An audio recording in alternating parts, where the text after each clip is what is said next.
ఈరోజు ఈ సమావేశం ప్రధానంగా ఏర్పాటు చేయడానికి కారణం నాకన్నా ముందు మాట్లాడినటువంటి మిత్రులు వివరించారు. అయినా నేను రెండు మాటలు దాని గురించి చెప్పాలి. అదేంటంటే, ఒక సంవత్సర కాలం అయింది. సంవత్సరం దాటి ఒక రెండో మాసంలో ప్రవేశించాం. మనం అధికారం కోల్పోయి కూటమి ప్రభుత్వం అధికారంలోకి వచ్చి సంవత్సరం దాటింది.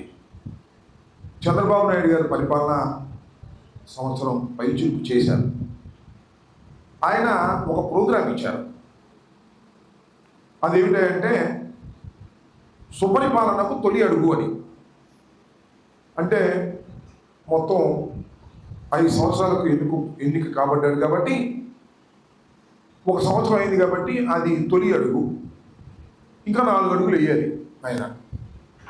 దాని పేరు సుపరిపాలనకు తొలి అడుగు అనేటువంటి నామకరణం చేసి ఆయన నాయకుల్ని, శాసనసభ్యుల్ని, పార్లమెంటు సభ్యుల్ని ఇంటింటికి వెళ్ళి మనం ఎంత సుపరిపాలన చేశామో మీరు ఇంటింటికి వెళ్ళి చెప్పండి అనేటువంటి కార్యక్రమం పెట్టాడు. మరి ఎంతమంది ఇంటింటికి వెళ్ళి చెప్తున్నారో సుపరిపాలన నాకు తెలియదు, కానీ నిజంగా సుపరిపాలన చేశాడా ఈ సంవత్సరం పాటు, చేయలేదా?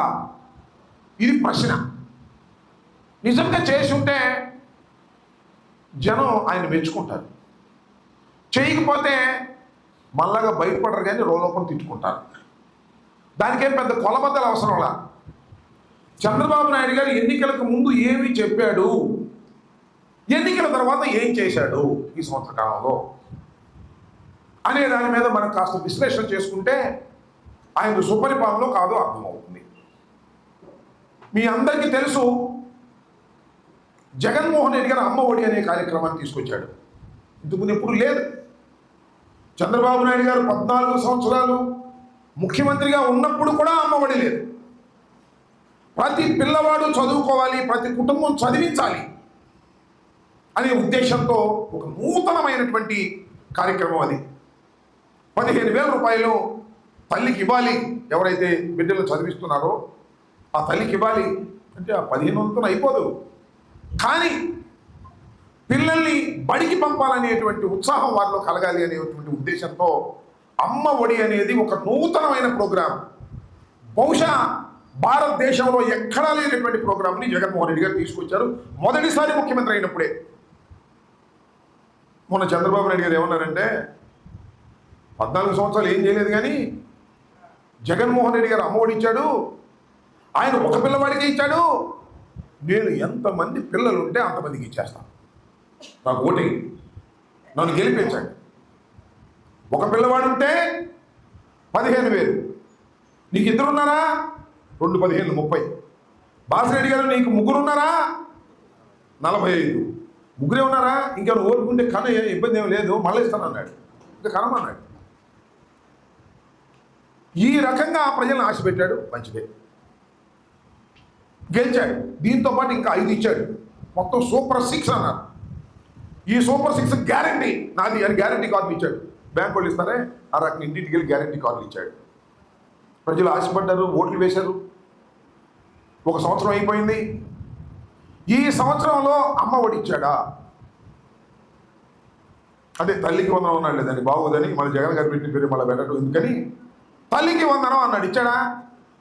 జీవో ఇష్యూ చేశాడు. నీకు తెలియదు, తెలిసిన వాళ్ళకి తెలిసాము. జీవో ఇష్యూ చేశాడు. ఆ జీవోలో ఏముందనుకున్నారు? 1500 ఒక పిల్లవాడికే ఇవ్వాలని జీవో ఇష్యూ చేశాడు లోకేష్ గారి డిపార్ట్మెంట్లో. ఆ జీవోని పట్టుకుని చెప్పింది ఏంటి, నువ్వు చేసేది ఏంటి అని మేము అడిగాం. అందుకని జీవోని పక్కన పెట్టేశాడు. సంవత్సరం పాటు ఒక్కరికి కూడా తల్లికి వందనం ఇవ్వాల. ఈ సంవత్సరం పాటు చంద్రబాబు ఏకి పారేశారండి, మామూలుగా ఏకల. మనం కూడా మొదలెట్టాం. ఏమయ్యా చంద్రబాబు, బుద్ధుందా బుద్ధి లేదా? 15,000 దేశం అంతా చెప్పావు.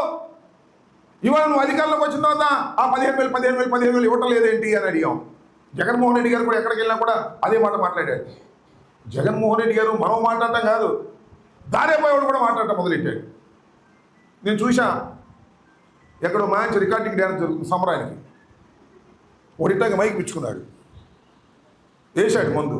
మామూలు మందు కదా, నాణ్యమైన మందు సరఫరా చేస్తాక నాణ్యమైన మందు వేశాడు. బాగా ఎక్కింది. వాడు డ్యాన్స్ వేస్తా ఏ చిరంజీవి పాటో, ఏ పవన్ కళ్యాణ్ పాటో, ఏ బాలకృష్ణ పాట పాడతాడు అనుకున్నాం, అవి పాటట్లా డ్యాన్స్ చేస్తే 15,000 అంటున్నాడు. అంత ట్రోల్ చేశారు, అంత ఎగతాళి చేశారు. ఎమ్మెల్యేలు అందరూ వెళ్ళి అడిగారు, ఏమండి మీరేమో 15,000 ఇస్తామన్నారు, ఒక్కడికి కూడా సంవత్సరం పాటు ఇవ్వలేదు, అందరూ బూతులు తిడుతున్నారు, ఇవ్వండి స్వామి జవన్లకు వెళ్ళలేకపోతున్నాం అంటే మొన్న జీవో ఇష్యూ చేశారు బాబు కొడుకులు ఇద్దరు కలిసి. లోకేష్ను వాళ్ళ నాన్నగారు చంద్రబాబు నాయుడు గారు ఆ రోజు ఇట్లాగే ఇష్యూ చేస్తూ అంటాడు, ఈ ఆలోచన ఎవరికి తెలుసా, ఇగో మీ మంత్రి గారు లోకేష్ గారు అని చెబుతున్నాడండి. అసలు ఆ బుద్ధి జ్ఞానం ఉండాలా? ఈ ఆలోచన ఎవరిది? జగన్మోహన్ రెడ్డి గారిది కాదంట. వాళ్ళ అబ్బాయి లోకేష్ అంట ఇస్తున్నాడు ఒక సర్టిఫికెట్. బాబు కొడుకులు ఇద్దరు సర్టిఫికెట్లు ఇచ్చుకునే పరిస్థితికి వచ్చారు. అది కూడా సక్రమంగా ఇస్తున్నాడా ఇవ్వడాలా? 13,000 మనం ఇస్తే జగన్మోహన్ రెడ్డి గారు 2,000 కాజేశాడని ప్రచారం చేసి ఈ పెద్ద మనిషి ఇవాళ మళ్ళీ 13,000 ఇస్తున్నాడు. మరి కొంతమందికి 8,000 పడుతున్నాయంట. నాకు అర్థం కాల. 8,500 పడ్డాయంట. దానిలో కోత. దీని ఏమంటారు? మోసం అందరే. నేను చెప్పదలుచుకుంది ఏంటంటే, 1 సంవత్సరం పాటు తల్లికి వందనం ఎగ్గొట్టాడు, 2వ సంవత్సరంలో కోతలు పెట్టిస్తున్నాడు. ఇది మోసం కాదా? ఇది సుపరిపాలన ఎలా అవుతుంది చెప్పండి, ధర్మం చెప్పండి. మనం ఏదో మన పార్టీ అని కాదు, ప్రజలు చెప్పంటున్నా. గ్యాస్ బండ అన్నాడు, మళ్ళీ 2వది 3 గ్యాస్ బండ్లు ఇస్తా, 4 నెలలకు ఒకటి అన్నాడు. ఈ రాష్ట్రంలో 1,49,59,000 కనెక్షన్ ఉన్నాయి. ఎంతమందికి ఇచ్చావంటే 30,000కు 40,000కు ఇచ్చి అయిపోయింది అన్నాడు. అది కూడా ఒక బండే. 3 బండ్లు వచ్చినట్టు చెప్పండి నాకు రాష్ట్రంలో. ఎవరికి 3 బండ్లు రాలా, కొంతమందికి 1 బండ కూడా వాళ్ళ. కాబట్టి అది ఒక మోసం. ఇంకా అరవై ఉన్నాయి. నిరుద్యోగ వృత్తి 3,000 మోసం, ఇంతవరకు లేదు. మళ్ళా రైతు భరోసా 20,000, అది ఇంతవరకు లేదు. బస్సు ఫ్రీ బస్ ఎంత గొప్పగా చెప్పాడండి, గొప్పదేగా. ఎన్టీ రామారావుని మించిపోయిన నటన చేశాడు. అమ్మా మీరు మీ తల్లిగారింటికి వెళ్తారా, అమ్మగారింటికి వెళ్ళండి, బస్సు ఎక్కండి. లేదు మీ అమ్మాయి ఇంటికి వెళ్తారా, బస్సు ఎక్కండి.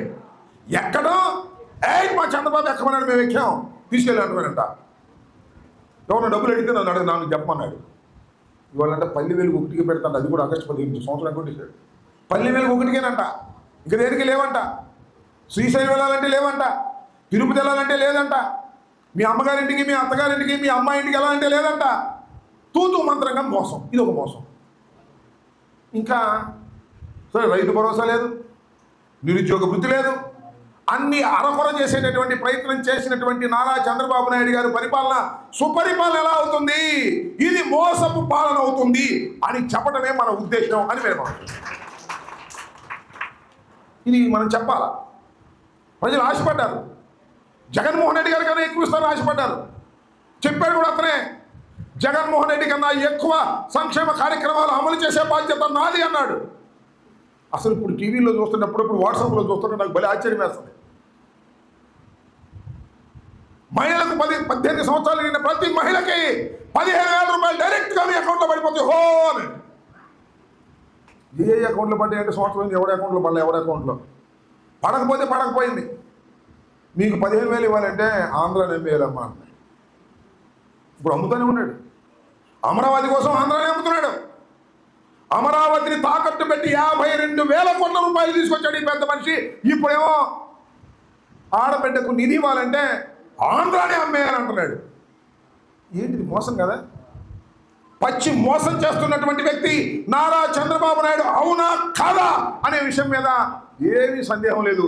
అడుగుతా ఉన్నా, తెలుగుదేశం వాళ్ళు కూడా అడుగుతా ఉన్నా, ఏమయ్యా మీరు మా బాబు గారు గొప్పడు, గాడికి గుడ్డు వంకాయ పులుసు అని చెప్పారు కదా, ఎట్లా గొప్పడు అవుతాడు? ఇచ్చిన హామీలను నెరవేర్చిన వాడు ఎలా గొప్పవాడు అవుతాడు? మీరు గుండె మీద చెయ్యి వేసుకుని చెప్పండి, మా జగన్మోహన్ రెడ్డి గొప్పవాడు. ఇచ్చిన ప్రతి హామీని మొదటి సంవత్సరంలోనే 90% నిర్వహించిన వ్యక్తి మా జగన్మోహన్ రెడ్డి. మా జగన్మోహన్ రెడ్డి గొప్పవాడు, మీ చంద్రబాబు మోసగాడు అని చెప్పాల్సిన బాధ్యత మనకు ఉందని మనం చెప్తున్నాం. అఫ్కోర్స్ ఓడిపోయాం, కారణాలు ఏమైనప్పటికీ కూడా ఓటమి. కేవలం 11 సీట్లే వచ్చాయి. అయినా సరే మన ప్రయాణం ఆగదు. జగన్మోహన్ రెడ్డి గారి ప్రయాణం ఆగేది కాదు. యువకుడు రాజశేఖర రెడ్డి గారి మరణం తర్వాత అనివార్యంగా రాజకీయాల్లోకి వచ్చి సొంత పార్టీ పెట్టి ముందుకు వెళ్తున్నటువంటి వ్యక్తి. ఆయన కష్టపెట్టాలి, ఆయన ఇబ్బంది పెట్టాలి. మా దగ్గర పవర్ ఉంది, పోలీసులు ఉన్నారు అని అందరి మీద కేసులు పెట్టి లోపలేసే కార్యక్రమాలు చేస్తున్నారు. మీ కేసులకు భయపడేటటువంటి వ్యక్తులను కాదు మేము అని సందర్భంగా మనం చేస్తున్నాం. జగన్మోహన్ రెడ్డి రాజశేఖర రెడ్డి గారు మరణించిన తర్వాత 16 మాసాలు జైల్లో పెట్టిన మొక్క ఓని ధైర్యంతో పార్టీని భుజాన వేసుకొని నడిచినటువంటి వ్యక్తి జగన్మోహన్ రెడ్డిని మనం చేస్తున్నాం. ఏమైనా మీ దుంపదంగా మా మీద కేసులు పెట్టి పోలీసులు పెట్టి లోపల పెట్టి బెదిరిస్తే బెదిరేవాటి వాళ్ళ మేము అడుగుతా ఉన్నాను. అలా బెదిరేటటువంటి మనస్తత్వం ఉంటే అలా రాజకీయాల్లోనే ఉన్నామని మనం చేస్తున్నాం.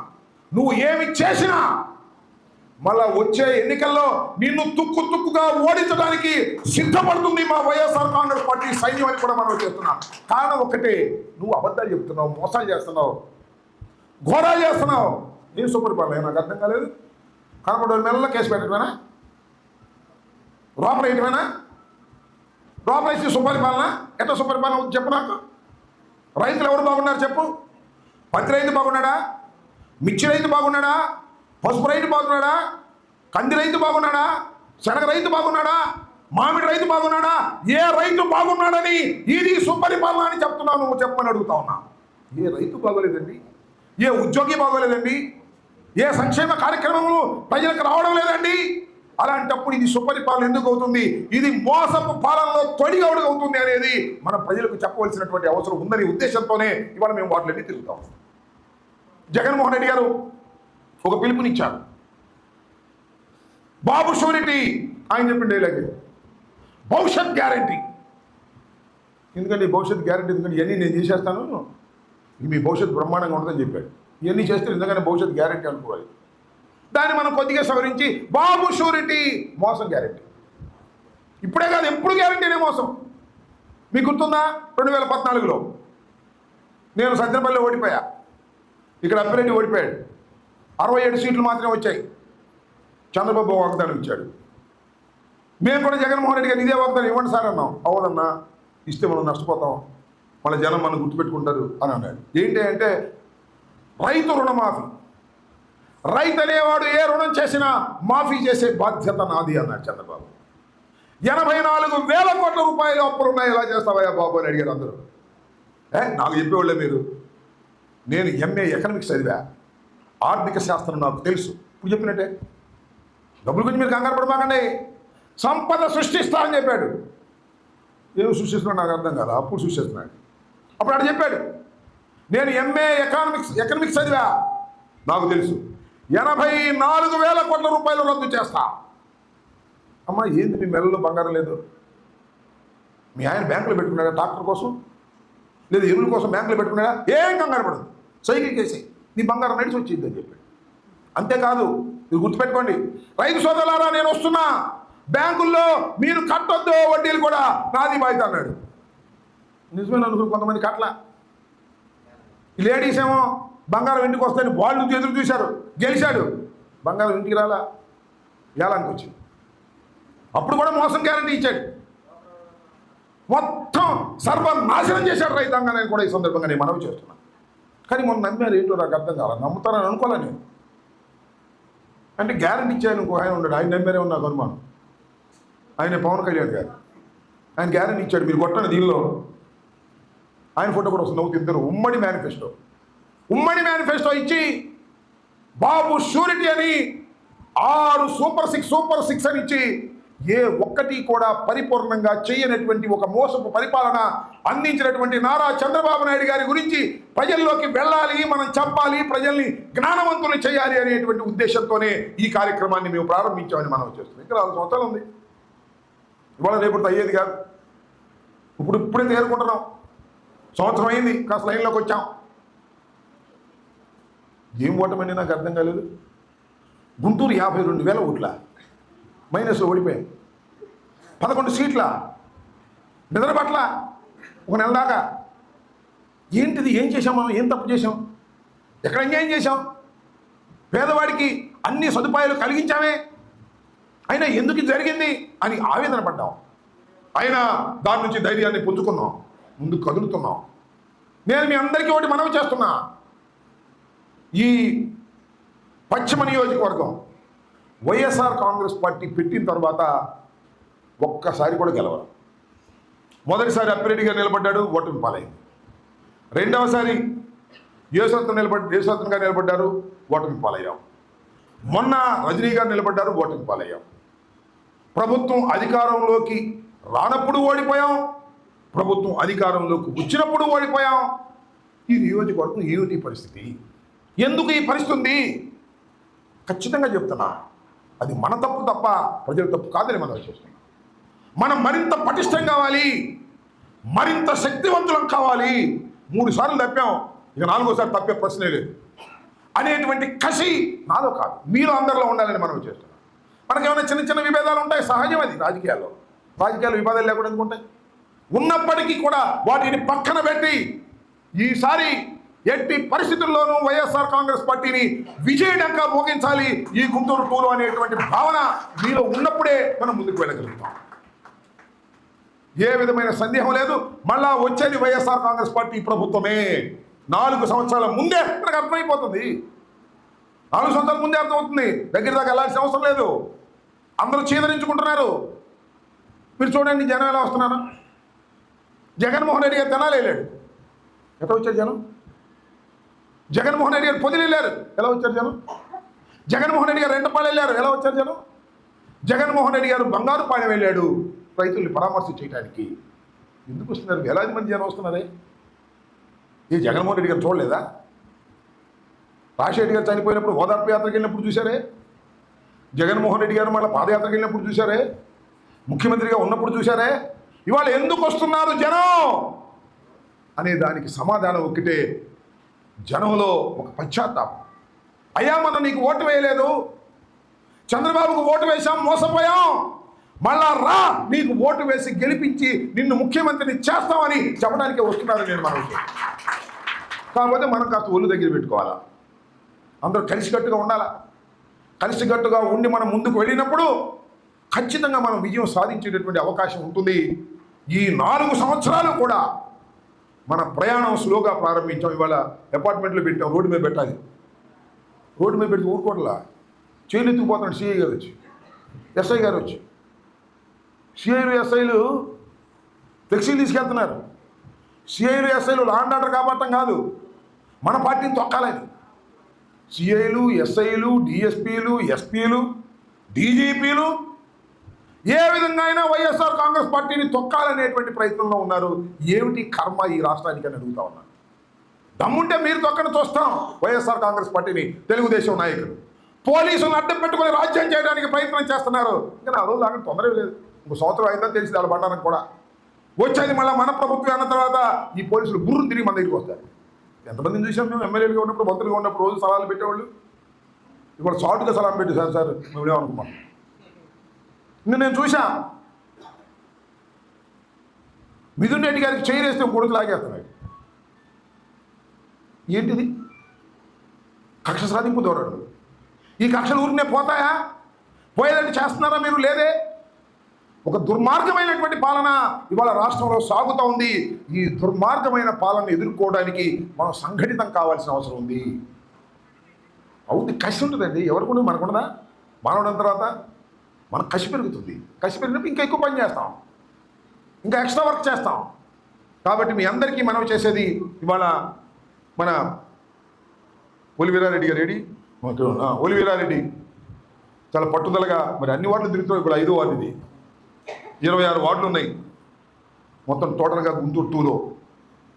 26 వార్డులు తిరగాలనుకుంటున్నాం. నేను పరిచయం కావాలి కదా, నేను అందరికీ తెలుసు, ఎందుకంటే టీవీలో ఎక్కువ కనపడతాను కాబట్టి. నాకు మీరు తెలియాలి కదా, మీ పరిచయం కావాలి కదా. మిమ్మల్ని పేర్లు పెట్టి పిలిచే స్థాయికి 4 సంవత్సరాలు నేను రావాలి కదా. అప్పుడు కదా నన్ను మీరు విశ్వసించేది. ఆ రకంగా ముందుకు వెళ్ళాలనేటువంటి ఉద్దేశంతో ఇవాళ మరి 5వ వార్డు అవుతా ఉంది.